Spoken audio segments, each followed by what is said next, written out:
Okay, this is Charles from JTech, and I'm going to explain to you how we're going to measure the O2 sensor. So, right here, what we got is our O2 sensor plug-in. The actual sensors are right here, and it's hot. So what we've done is we've probed the wire here. I believe it's the silver one. That's our signal wire. And the two white wires are for the heater. So when you start the car and the car is cold, the O2 sensor is at high, and it needs to heat up so it works at optimum efficiency. And this is basically how it works. Is the air passes through the sensor, it picks up how much fuel there is to how much air, and expresses it as a voltage. Now you see here, we have the average is 0.36, the max is 0.79, and 0.47 is what we're at, right here.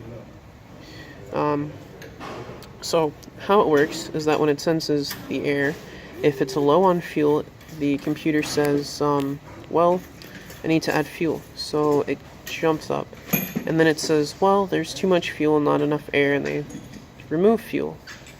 And it just keeps doing this, adding and taking away, and adding and taking away, adding and taking away, again and again, just to keep it at the ideal rate, which is 14.7 parts air to 1 part fuel, which sounds like a lot, but it's not.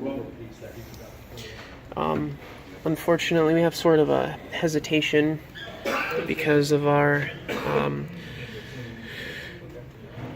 idle air control valve. It's a little messed up, and we might have a vacuum leak, so at idle it gets too much air, so that creates a lean condition, not enough fuel, or too much fuel for the air. No, if there's extra air, that means that there's less fuel, which means it's lean, so they add more. Yeah, that's what's happening here. And right now, this is our O2 sensor, bank 1, sensor 1. There's only one bank. Bank is just a fancy term for exhaust, and there's only one exhaust because it's a 4-cylinder. So it's just a straight out 4, and right now our sensor is reading 0. Let's see if we can rewind. There it is. It's yeah,